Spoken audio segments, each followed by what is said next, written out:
How did a small 1.6-liter engine built in the 60s end up shaping the careers of racing legends and conquering gravel rally stages across the world?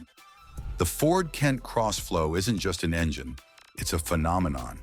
It began in economy cars, but its roar echoed through racetracks and forests alike. And here's something you probably didn't expect.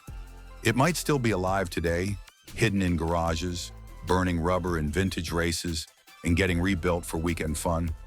Stick around, because this little engine's journey is way more thrilling than you think. The birth of a workhorse, how Ford accidentally created a motorsport legend. The story of the Kent engine begins in 1959 with the launch of the Ford Anglia 105e. Ford needed a compact, lightweight, reliable power plant for its new generation of British economy cars. The original Kent was an overhead valve inline-4 that prioritized simplicity and low cost over performance. At just over 1 liter in displacement, it was never designed to be a racing engine. But what it did have was potential. The engine's cast iron block was solid and forgiving, while the design was straightforward enough for anyone with a wrench and some know-how to work on. Mechanics and tuners alike quickly discovered that it responded surprisingly well to modification. You could swap out the camshaft, shave the head, add better carbs, and suddenly your humble Anglia was flying. But the magic really began with Ford's 1967 redesign. They wanted more efficiency and power, so they introduced a crossflow head design. It wasn't revolutionary, but it was smart. And in hindsight, it was one of the most important decisions Ford ever made for motorsport.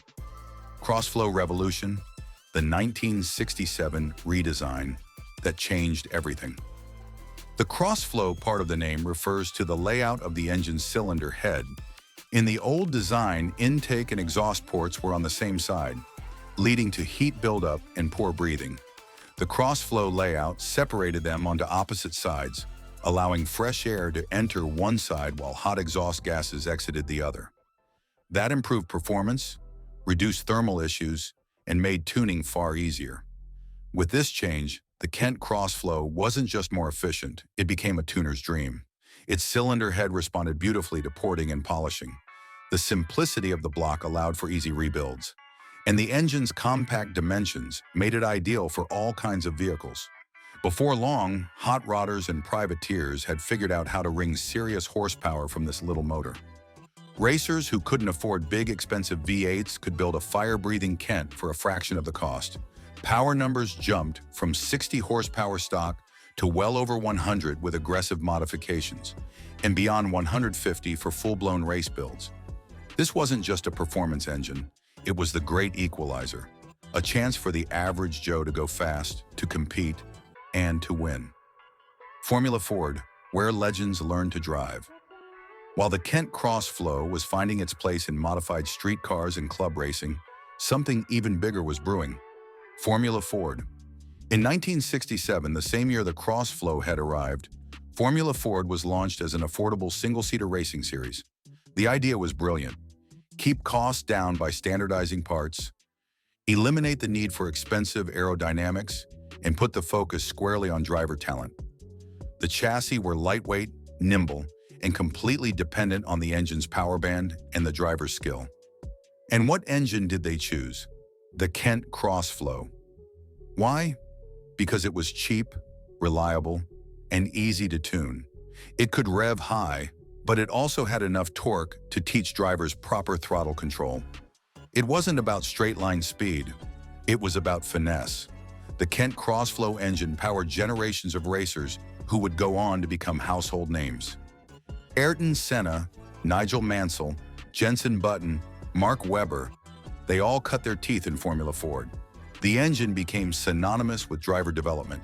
If you could master a Kent-powered Formula Ford, you could drive anything. And the best part?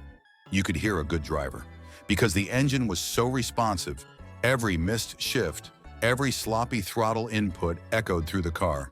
There was nowhere to hide. That made the Kent the ultimate instructor. Brutally honest, but endlessly rewarding. Rally royalty, escort, gravel, and the undying roar of the Kent. While the racetracks were filled with open-wheel screamers, something wilder was happening off-road. The Ford Escort Mark I, launched in 1968, was a compact family car with rear-wheel drive and excellent balance. Pair that with the Kent Crossflow, and you had a rally-ready platform. It didn't take long for rally teams to start tuning these cars to conquer the gravel. The engine's lightweight nature, combined with its rev-happy character, made it perfect for the fast, loose style of rally driving. And in a sport where reliability could mean the difference between winning and crashing out in the woods, the Kent delivered. The Ford Escort twin cam and RS 1600 evolved from this formula, but the backbone was always the Kent architecture. The RS 1600 featured a Cosworth-developed 16-valve head on the Kent block, proving just how far the base engine could be taken. These cars dominated rallying in the 1970s. With drivers like Roger Clark and Hannu Mikkola at the helm, the Kent-powered Escorts carved up stages across Europe. What made it so good? It revved quickly, it could take abuse, and most importantly, it made the driver feel connected. In an era before traction control and paddle shifters, the Kent lets you dance through corners and slide with precision. It was old-school fun in its purest form, a tuner's playground, why everyone wanted a Kent in their garage.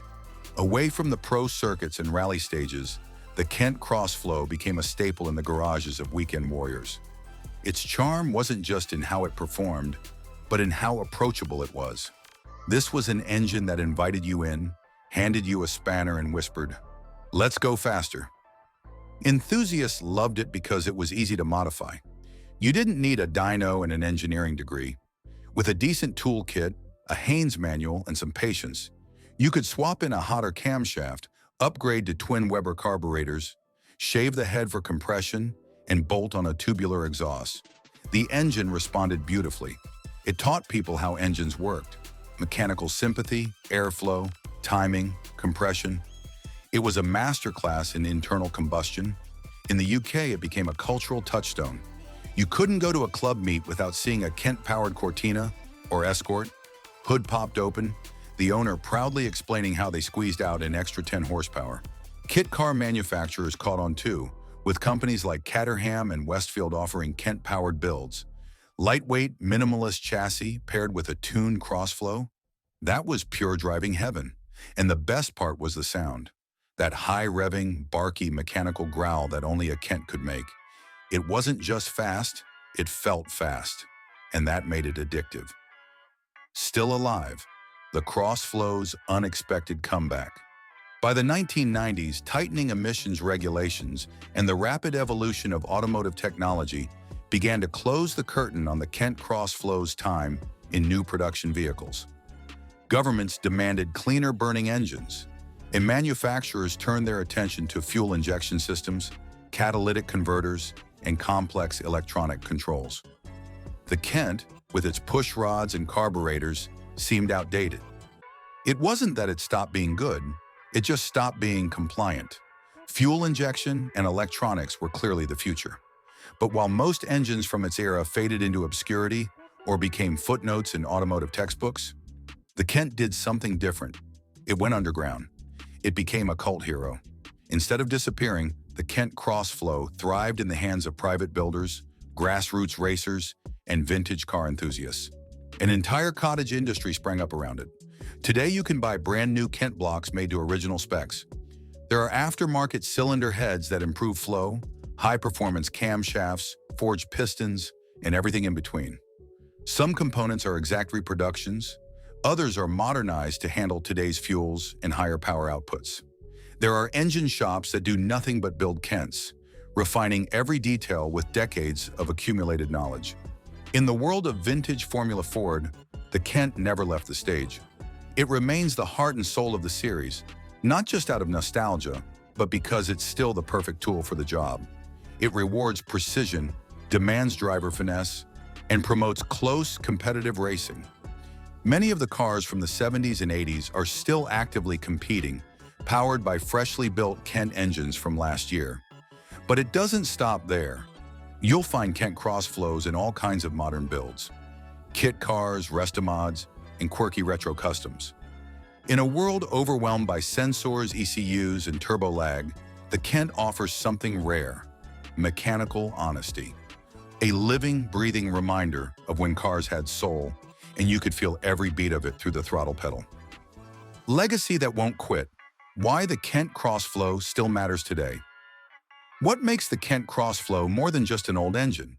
It's not just about iron blocks and carburetors. It's about legacy. The Kent isn't a dusty piece of history. It's alive because of the people who keep it alive. It's the community, the thousands of mechanics, racers, hobbyists, and dreamers who've passed down knowledge from one generation to the next. It's dads teaching their kids how to gap spark plugs on a Sunday morning, or seasoned racers giving tips to newcomers at a local hill climb. There's something timeless about it, something honest. It's also about accessibility. Back then, you didn't need a laptop to go fast. You needed a wrench, a bit of courage, and maybe some leftover parts from the scrapyard. That's what the Kent represents, an era when performance was within reach, not buried behind a paywall or locked in a computer. And even today, it holds that spirit. You can still buy parts, build a complete engine from scratch, and tune it yourself without needing a degree in software engineering. And then there's the sound, that unmistakable growl. It's not digitally engineered. It's raw mechanical music that echoes through tracks and forests, just like it did 50 years ago. The Kent didn't just power cars, it powered memories. It conquered rally stages, launched racing careers, filled garages with busted knuckles and proud smiles. So why does it still matter? Because every time someone fires one up, they're not just turning a key, they're reviving a piece of motorsport soul. If you've ever driven, built, or even heard a Kent Crossflow scream at full tilt, you know the magic. If this is your first time hearing its story, maybe it's time to dig deeper. Drop a comment below, share your memories, or tell us if you're planning a Kent build yourself. Like this video if you love old school engines that punch above their weight. Subscribe for more deep dives into machines that mattered, and hit the bell so you never miss a gear. Because the Kent may be little, but its legend is larger than life.